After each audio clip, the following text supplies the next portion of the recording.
bhati tasmai tam hadevamatma-buddhi-prakasham mumukshurvai sharanamaham prapadye. Om Shanti Shanti Shanti. Om Namo Brahmadibhyo Brahma-vidya Sampradaya Kartribhyo Vamshashibhyo Mahadbhyo Namo Gurubhyaha Sarvopaplavarahita Prajnanagana Pratyagartho Brahmaiva-hamesmi Brahmaiva-hamesmi. Vedantartha-vibhasakaya gurave Shantaya sannyasine Nanavadi-nagendra-sanghapavaye Yogi-nravandhyaya cha Mohadvanta-divakaraya Bhagavat-pada-vidham bibhrate Tasmai bhashyakrite namostu satatam Purnaya bodhatmane.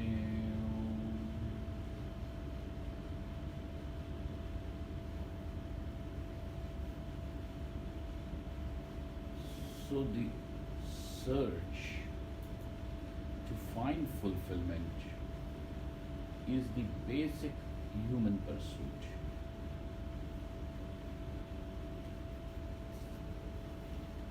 In what you designate that fulfillment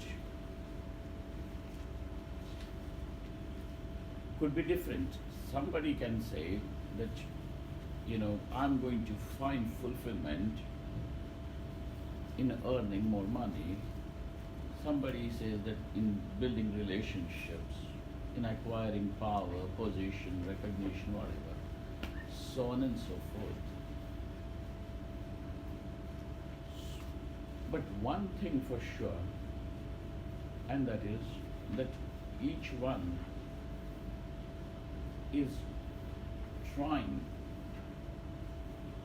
pursuing only wanting to have fulfillment, completeness, where he doesn't want to see that I lack something. All that he wants to eradicate is the sense of incompleteness, the sense of limitation, the sense of incompleteness itself is called as dukkha. There is no other dukkha other than this. Now, if this sense of incompleteness was to be a fact about this I, that I is incomplete, then it wouldn't be a problem.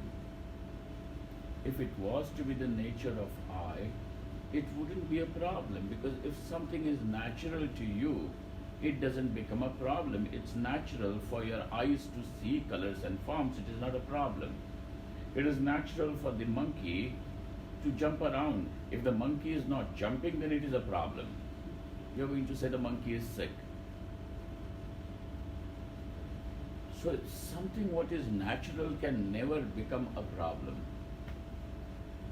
The very fact that I want to get rid of it, the sense of incompleteness which chases me everywhere. Even if you go to Swargaloka, it will come behind. Hey, you are going to find something is still lacking.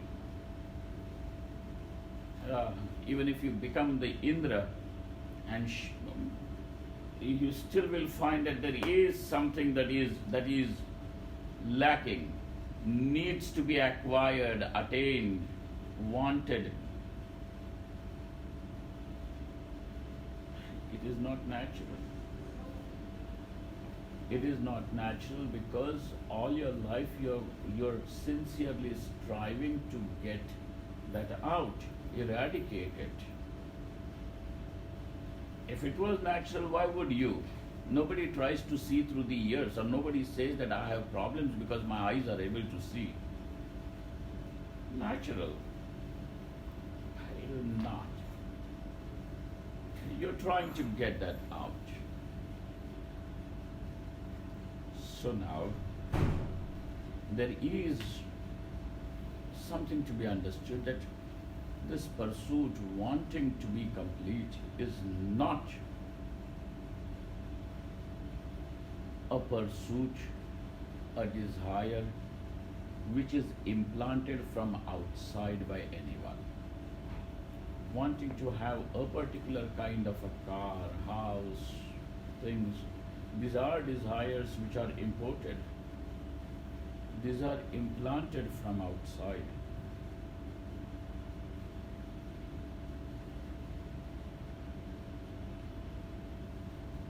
But wanting to be fulfilled is not something that is taught by anyone. It is not taught to you by your parents, politicians, teachers, neighbors. Nobody teaches this.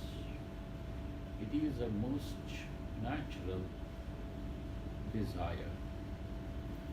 More clearly, one starts seeing this is the basic desire, as this is the real desire. Even though I may be wanting to have several other things, yet what I really want is only fulfillment.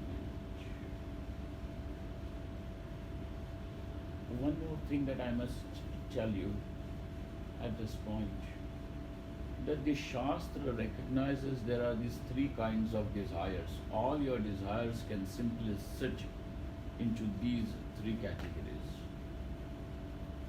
Putreshana, Vitteshana and Lokeshana. Putreshana means desire for progeny. Vitteshana means the desire for wealth. And Lokeshana is a desire for well-being here and also hereafter, in the Loka.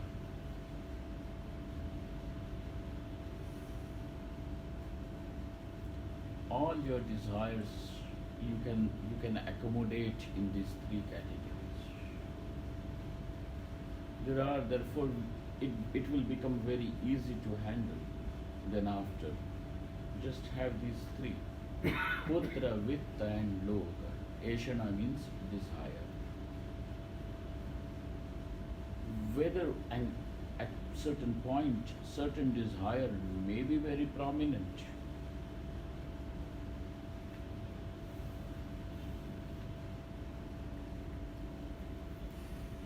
Then after it will be replaced by another desire.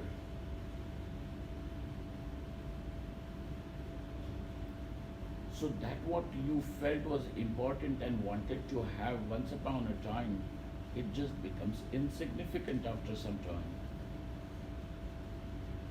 And therefore it can be replaced, modified. But one thing that continues is that whether I'm wanting to have a car, a child, wealth, whatever, I want fulfillment is something which is a continuous, like a drone. In music, there is drone at the back. Is not it? It is not music, but the whole music is based on that. It runs continuously. Anusyuta. It goes continuously. I want that. And the Upanishad then came to your rescue and said that what is being searched is this meaning of word I. Now comes the problem, and the problem is that you already have the meaning of word I. The meaning of word I available to you is that I am an experiencer, I am a doer. And that what was told to you now is that the meaning of word I is that what is Purnam. Your meaning implies that what is incomplete, and here comes that what is complete. You always have thought that I will become complete. There is some process through which I will become complete, I will find fulfillment. And we are saying the statement is not that you will become Brahman. The statement is Tattvamasi, you are Brahman. Which means it is not talking about something that is an event or an experience in the future, but it is something, a fact available at this moment. And if it is a fact, which means that it can be known, it can be verified, you can see that. So now over here, we have these two statements. And when these statements are put for verification, an analysis is made. This analysis is what we call as Shravana and Manana. In the Shravana means just not listening. It is coming to a conclusion.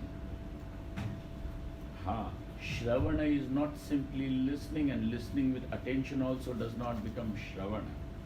The definition of word Shravana is Tatparya Nishchayaha.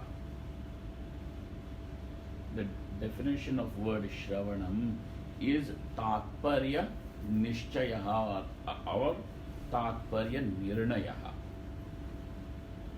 This is what is finally being concluded. Shri Krishna begins to speak, and he continues his discourse through 700 verses. Is not that? And he goes about dealing with several topics of karma, bhakti, samadhi, mukti, papa, punya, upasana, vibhutis. What all topics are covered? Now the question is that though you have spoken about all these things, but what is it that you exactly have been wanting to convey? There was definitely something which he wants to convey. That what he wanted to convey, for which he brought up several topics, put them together. That basic teaching is the conclusion. If you are able to conclude that through the understanding by listening to the Upanishad, then this conclusive understanding is called as Shravanam. Shravanam is not complete, or Shravanam just does not take place if you are listening. Is not called Shravanam. Shravanam means it is a cognition which takes place. It is Tatparya Nirnaya, Tatparya Nishchaya. So then we come to understand that Upanishad definitely wants to say Atma is Brahman. Upanishad wants to say that Atma is Brahman. But here is a problem. And the problem is that yes, Upanishad says that this self, that what I refer to with the word I, is a Purnam.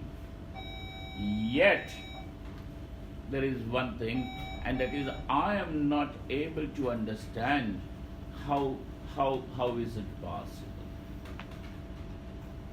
There is certain discrepancy. There is a discrepancy. And this gap between what is shown to you and what you already know, there is a gap.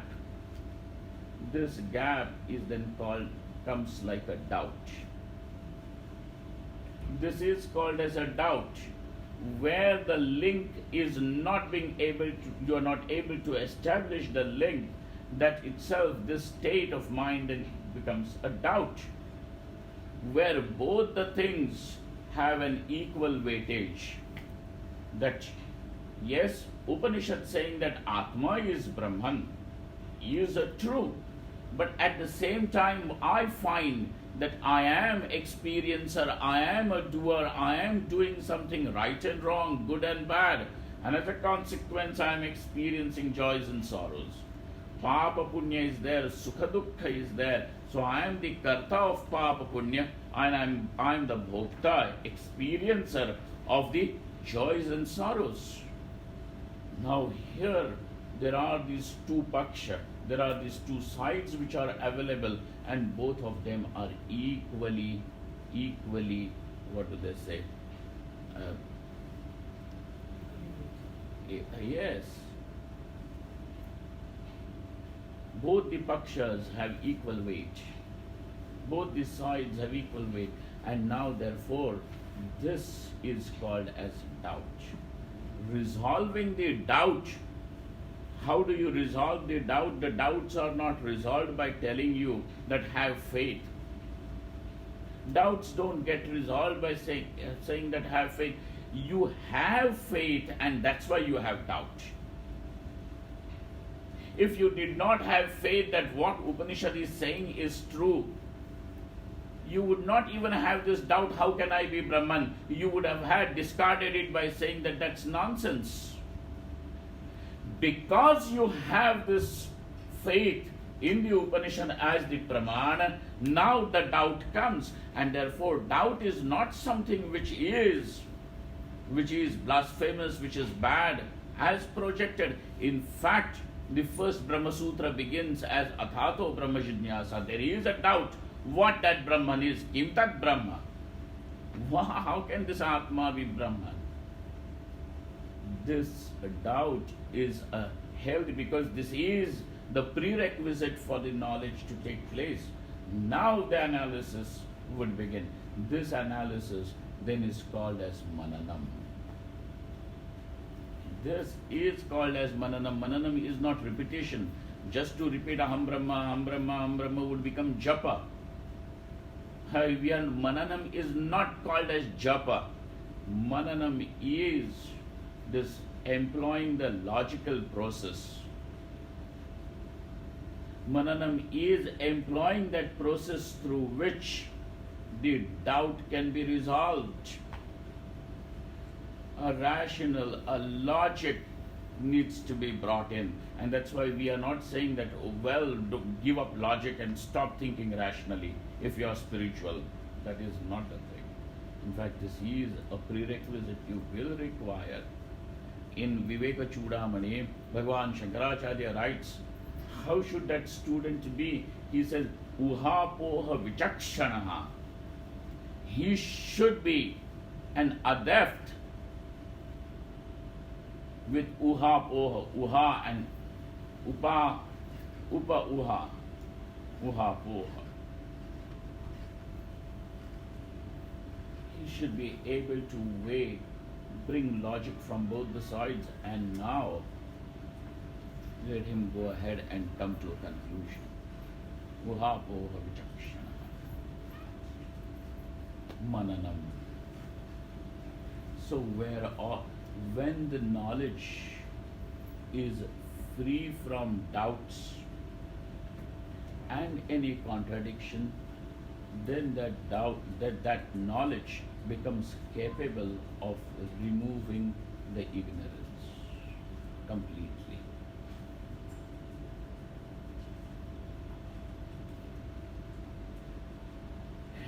Come back to this example. This is the most perfect example. You are not going to find a better example than this. Which one? Rajju Sarpa. Has to be the Rajju Sarpa. Without Rajju Sarpa, there is no Vedanta. Maybe we use Rajju Sarpa more than Tattvamasi.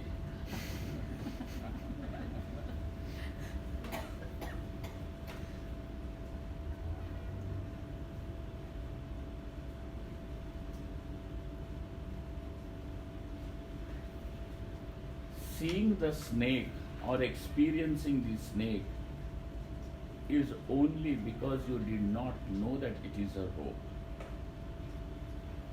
Not knowing the rope is ignorance. And that ignorance itself modifies and appears as the snake. The rope has not modified into the snake. Rope remains rope. It was rope, it is rope, and it will be a rope. So in all the three periods of time, rope is a rope. Rope was not a snake. Rope is not a snake. Rope cannot become a snake.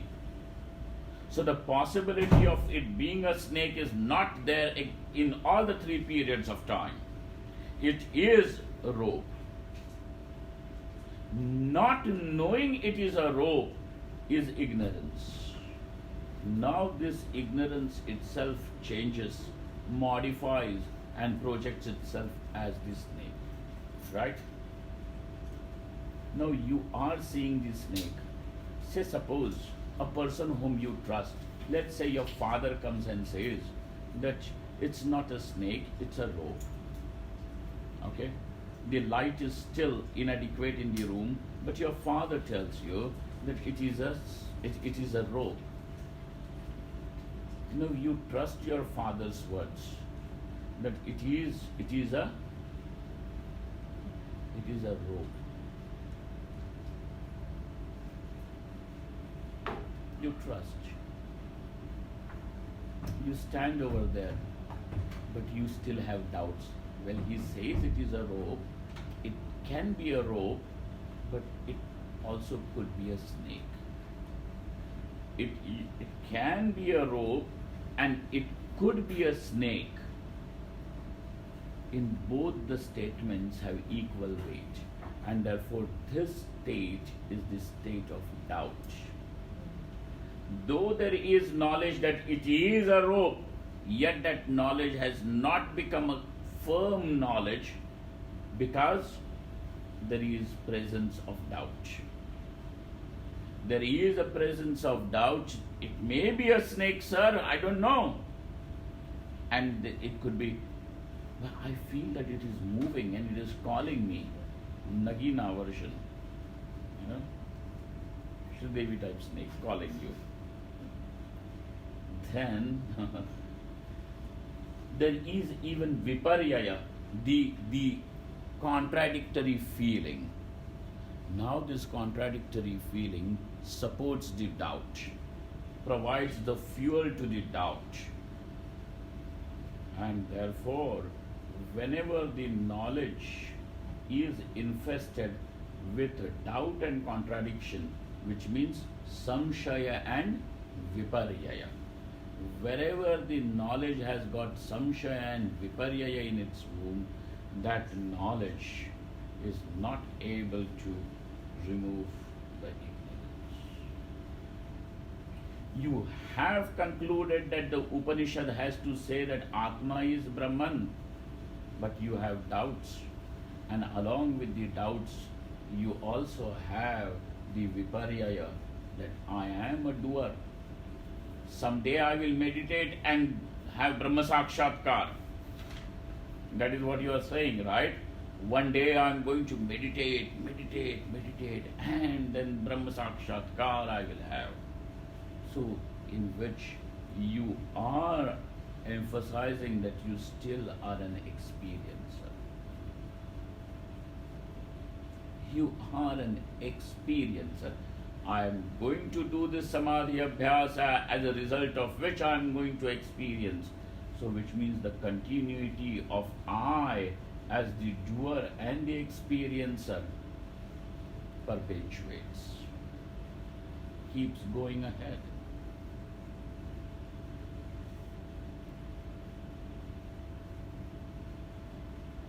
I want to experience that I am not an experiencer. I want to experience that state in which I can experience I am not the experiencer. An oxymoron. Vadato vyaghata dosha. This is an vadato vyaghata dosha. The moment a statement is made, it is nullified, useless.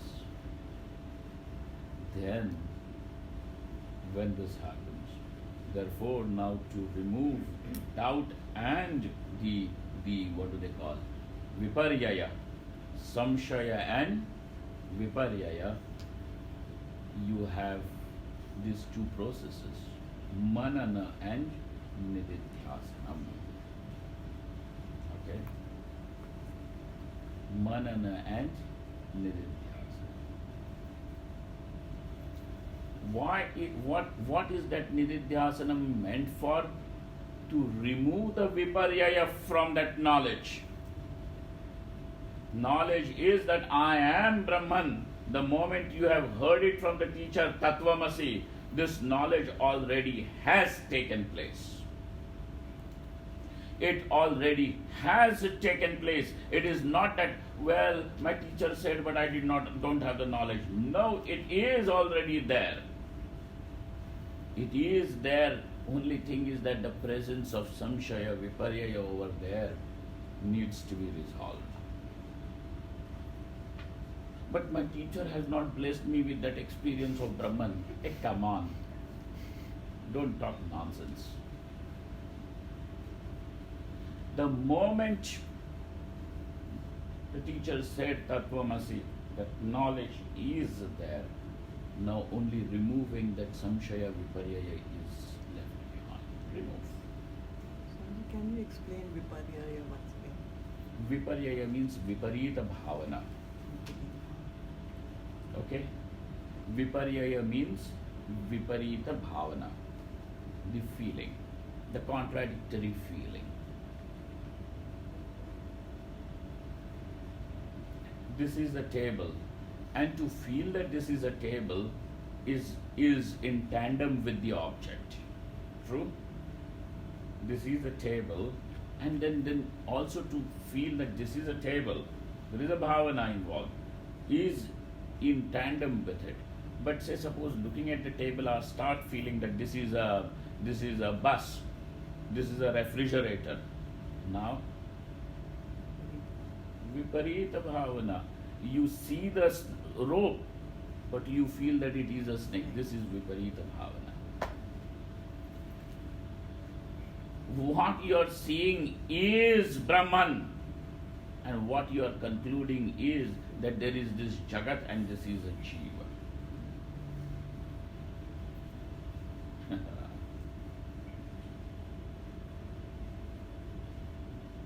That's why Kenopanishad Shruti says, Pratibodha viditam matam, there is in every experience of yours, Parmeshwara is revealed. What you are experiencing is Parmeshwara and nothing else. Because there is nothing else other than Parmeshwara. If you're going to be there in the evening classes over there for the Kaivalya Upanishad, there is this line that whatever is seen as the experienced object, the experiencer, and the equipment through which the experiencer experiences the object, all these things is nothing but Brahman. Okay? Now here we go. So he is whose knowledge, he who sees that this is brahmaiva satyam, and that this Atma is Brahman, without any doubt, without any viparyaya. Now what is left for him to achieve, do, get? The fulfillment, the contentment is complete. Then does he become a rock and sit over there? No, there is nothing like rock. The body-mind equipment continues to interact with the world and respond to the world as it is programmed to respond. Okay? Very important line Vivian remember Maharaji would say that ज्ञान अज्ञान को निवृत्त करता है, व्यवहार का उच्छेद नहीं करता. That means the knowledge removes the ignorance. Knowledge does not disrupt your transaction.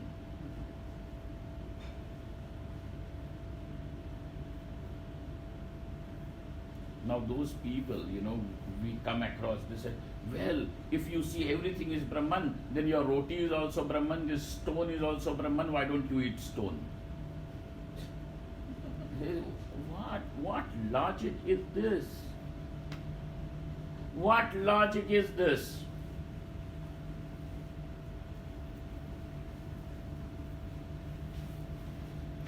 You are eating Brahman or you are eating roti? You first of all tell that. Roti is also Brahman, rock is also Brahman, but what are you eating? What is the vyavahara? What is that?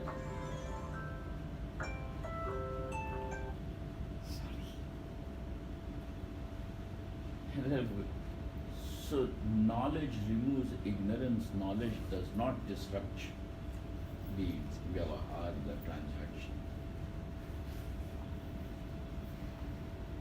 Knowledge can direct your vyavahara, but it does not disrupt.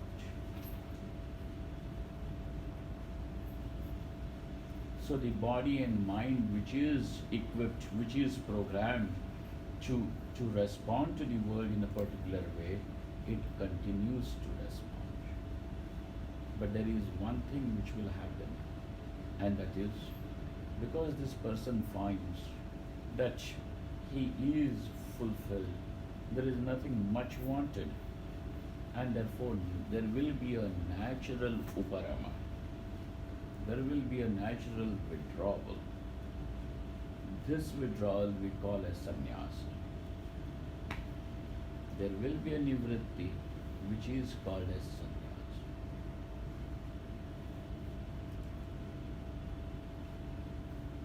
That sannyasa is based on this knowledge that the karta, the doer, his karma and the karma phala, everything then is nullified, falsified, and therefore there is this concept of sannyas. Okay? Now he says, now look at this. I'm bringing you to the bhashyam. Those who can, the previous shloka 23. Tyaktva karma phala sangam iti anena shlokena yaprarabdha karma san yada nishkriya brahmatma darshana sampannaha syat tada tasya atmanaha kartru karma prayojana bhavadarshinaha karma parityage prapte kutaschin nimitta tadasambhave sati purvavat tasmin karmani abhipravrittasyapi naiva kinchit karoti saha iti karma bhavaha pradarshitaha. Found that line? 23, 22. 22. He says, now a person who has reached, for whom this knowledge is clear, for whom this cognition that Atma is Brahman is absolutely clear, but he is not able to take to sannyasa because of some prarabdha. He has to stay in the grihasthashrama. Okay? And that means that the knowledge can take place in grihasthashrama too. Knowledge can take place in grihasthashrama too. Why there is that concept of sannyasa, we will discuss sometime. But as of now, so over here, Bhagavan Shri Krishna as well as Bhagavan Shankaracharya, both of them are telling you very clearly that iti anena shlokena yaprarabdha karmasan, and then in spite of him having that prarabdha karma, means the one who has begun the karma, living that karma, certain. Now you are a family person, you have responsibilities, you just cannot give them up halfway through and say, come on, now I'm enlightened, I'm going away, bye-bye. You can't. You're going to say, well, I have a wife, I have my children, I got to look after them.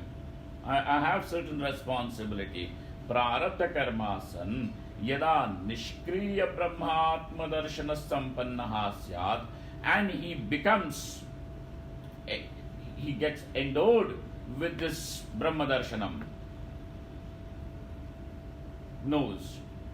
And then, because for knowing you don't require anything else, all that you require is the equipment through which the knowledge takes place and your alignment with that equipment. All this, just this much is required, and this is, knowledge takes place. There is no mysticism, there is no jadoo about it. Just as your eyes are an instrument and equipment for the knowledge of colors and forms to take place, when you have this equipment and there is adequate light, then and the eyes are open, so the contact with the object takes place and the knowledge of that object is had.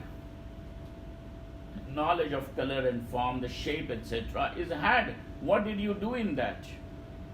There is nothing to be done. Knowledge takes place only when you have the appropriate instrument. Over here, the instrument is Tatvamasi Mahavakya. That you have that Shabda as the Pramana, and the mind behind it is not agitated to distort the knowledge, which means the mind is calm and clear, and then you listen to the words of the teacher. The moment you listen, the knowledge is done. Brahma darshana sampannaha syat, nishkriya brahmatma darshana sampannaha syat, then what happens to him? To him now, kartru, that I am a karta, I am the doer, this is falsified. And this activity is the karma. Just activity is not called as karma. Movement is not karma. The movement or activity becomes a karma only when it is associated with doership. Otherwise, the fan is also moving. The movement of the fan is not karma. It is just a movement. So also the body-mind equipment is receiving the stimulus and responding to the stimulus. It is something that is it is happening as programmed. But that activity becomes a karma only when there is a presence that I am the karta. So the karta is falsified. The karma is falsified. The prayojanam, that if you go to Swargaloka, you will get some sukha. He says that sukha I am. Even the Swargaloka, that whatever are the enjoyments of the Swargaloka become joyful because of my light. Because I lend that light, and hence it all becomes Sukharupa. That is what I am. Where should I go asking for Sukham? Should I go to Swarga or should I go to Martyaloka? Where should I go asking, make me little Sukhi, make me little joyful? And therefore there is no Prayojanam also. So now here he says, what has happened? What has happened is that kartru, karma and prayojana abhava darshanaha. Now look at those words totally together. Who is he? He is brahmatma-darshi. Okay?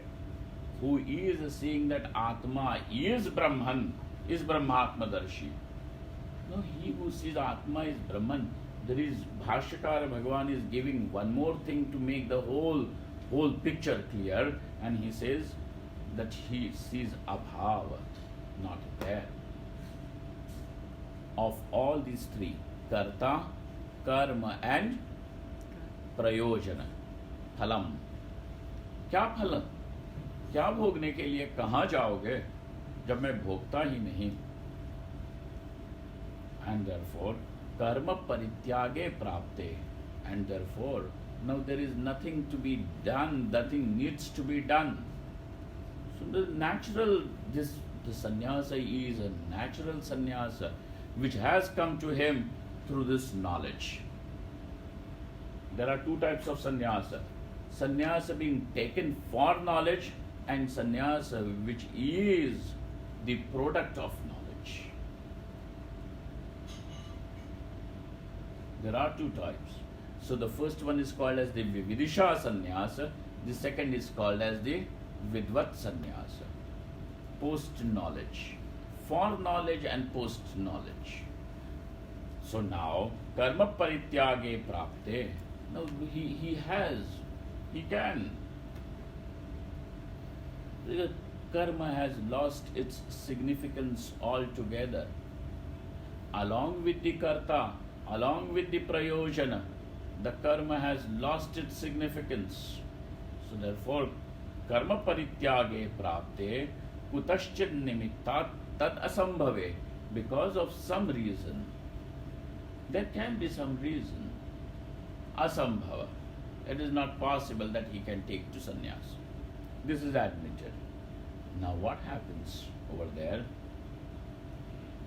That jnani, that wise man, seems to be engaged in the activities as before. As a grihastha, you are going to see him taking care of his wife, his children, his job, whatever. As a grihastha, he is seen like that.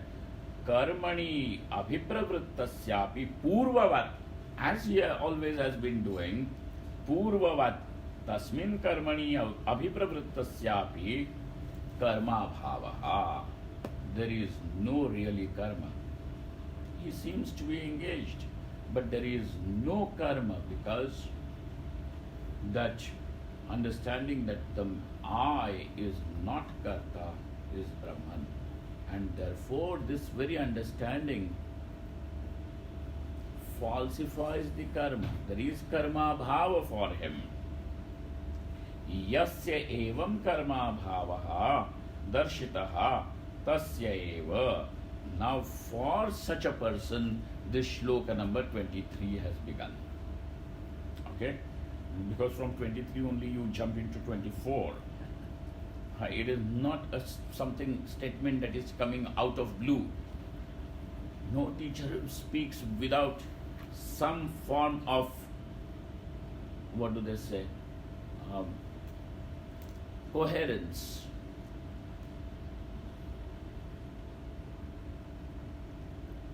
There has to be that coherence. Yasya evam karma bhava darshitaha tasya eva gata sangasya. So now what is that shloka? It says gata sangasya muktasya jnanavasthita chetasaha yajñaya charata karma samagram praviliyate. Such a person who is gata sanga means the one from whose heart the attachment to the karma phala has gone away. Attachment to the karma phala means I will be happy when I get it. So you are admitting that I am not happy at this moment. Something that is going to come later on is going to make an addition to this I. So you find that this I is lacking, is incomplete, and will become complete by addition of something. And therefore I want it because it is going to give me that sense of completeness. I want it, and therefore there is going to be attachment to the karma phala. Okay? Gata sangasya. What do you require? Do you require money to find that you are complete? Do you require applaud from people to find that you are complete? I am. Whether anybody recognizes, does not recognize, whether I get or don't get, that Atma, that I, is complete. is his knowledge.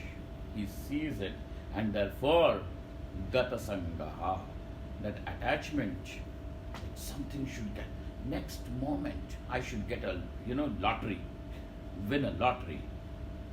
Hey, something in the next moment, somewhere, something is going to make me complete, fulfilled. This idea does not remain, and therefore gata sangaha, vigata sangaha means the one from whom the sangha has gone away.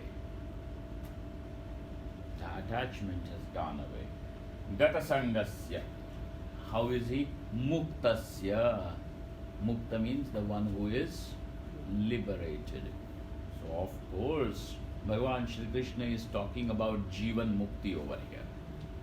The one who is liberated whilst living. We are not talking about a posthumous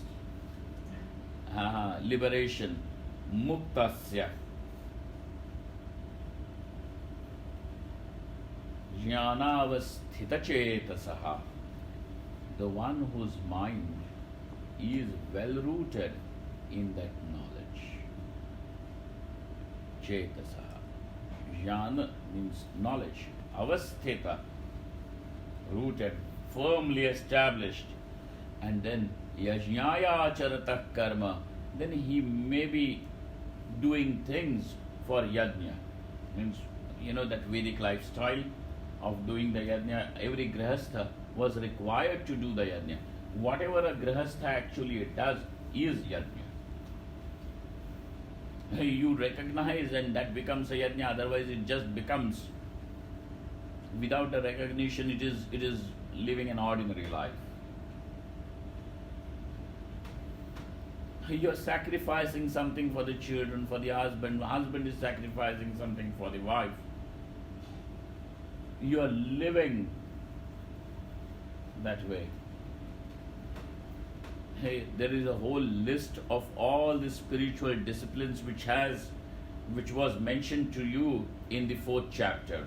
All the various yajnas were mentioned.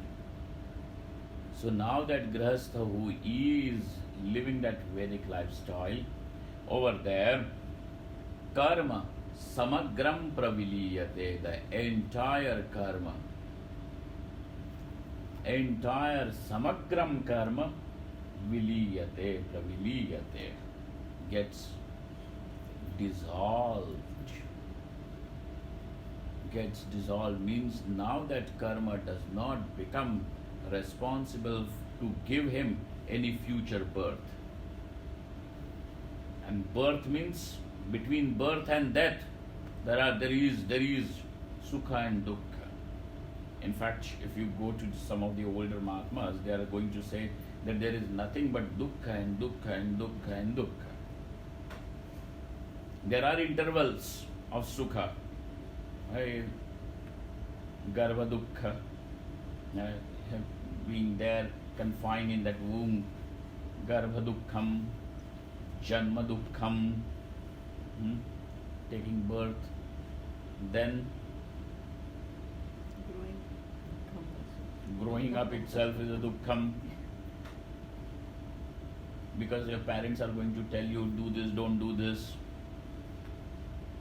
Sanyoga dukkham, viyoga dukkham, by associating with someone, dukkham. And the fellow whom you like goes away, viyoga dukkham. So sanyoga dukkham, viyoga dukkham, and then the dukkham of growing old. अब घुटने दर्द कर रहे, बोल रहे हैं, दुखम, जरा दुखम, रोग दुखम, and then marana dukham. What is this? This is all your story. Dukham. Buddha, Gautam Buddha, the Buddhist philosophy, they say sarvam dukham. In Vedanta we say sarvam khalvidam brahma. Buddha says that sarvam dukham. We say Are Baba sarvam khalvidam brahma. And then this is still Vedanta is pessimist. How? Buddha says in your life everything is filled with dukkham only. And we are saying that there is nothing but Parameshwara alone.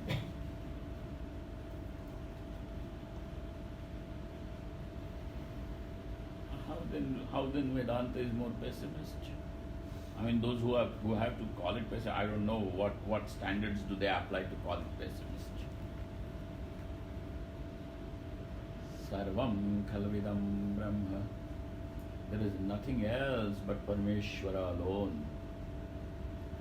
Sukharupa. And then samagram praviliyate, that karma is dissolved completely for such a person. Okay? So now he is a grihastha, he is a householder who is engaged in day-to-day activities. Of course, and those activities are following dharma, okay? Because adharma will take place only wherever there is excess of desire. Wanting to earn money is a desire. There is nothing wrong. If you want to earn money, go ahead and earn money. But then, because I want to have money, if I decide to loot, kill, plunder, murder, what is that? Adharma. Why are you? What is it that is forcing you to do such horrendous activity? It is excess of desire. So where does adharma take place? Adharma takes place wherever there is excess of desire.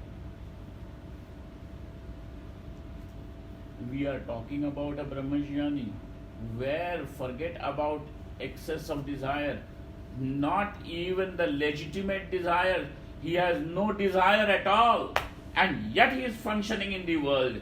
Now you please tell, is there any possibility that through this brahmajnani there can be anything that is wrong that can ever happen? And therefore those who are saying that, well, because he is a master he can do anything, all such ideas do not exist. His life will be perfectly in tandem with dharma.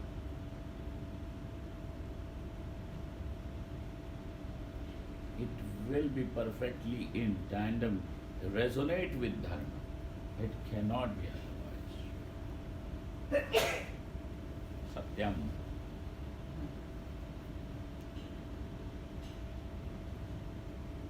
So he lives yajñāya charatah karma samagram praviliyate. Now this karma does not become a bondage for him. Now question comes, well sir, we have always thought that karma will deliver its results. Is not it? Karma will deliver its result. No matter who you are, whether you are a president of a country or just an ordinary citizen of a country, nobody can ever escape the clause of karma. It will come back as with its phalam. Right? Then how has he escaped? What happened that he has escaped those clause of karma? What did he do? What has he seen? What has he known for which he has found his way out? To explain this begins the shloka number 24. Now you see, where is the shloka number 24 coming from?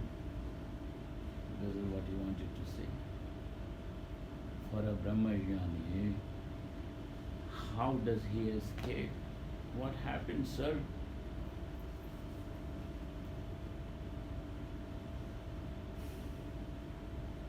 What happened? What has he known that this karma cannot bind him down now. And this is this shloka. Okay? Kasmat punah karanat kriyamanam karma swakaryarambha kurvat samagram praviliyate iti. Sir, why? What happened? Kasmat punah karanat. What was that reason? That kriyamanam karma, the karma that he is doing, punya karma only, but the punya karma, whether it is a punya karma or a papa karma, it is bound to bring the results. It is bound to bring the result.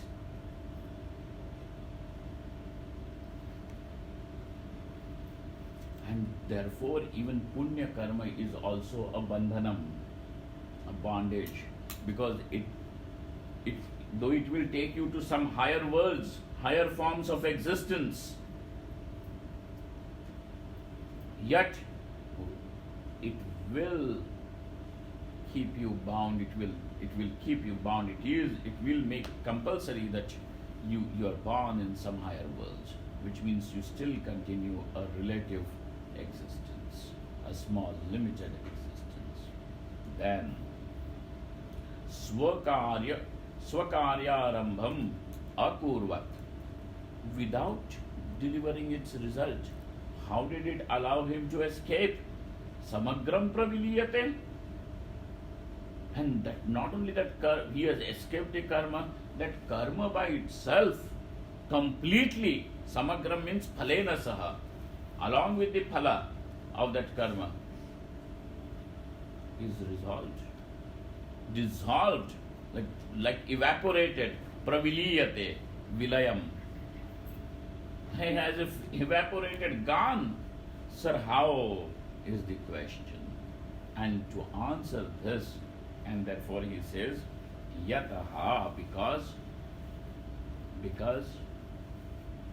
brahmārpaṇaṁ brahma haviḥ brahmagnau brahmāṇā hutam brahmaiva tena gantavyam brahma-karma-samādhinā. There is the shloka which answers this question. So the background, the question and answer to this question is brahmārpaṇaṁ. Okay? Enough. 1 घंटा हो गया.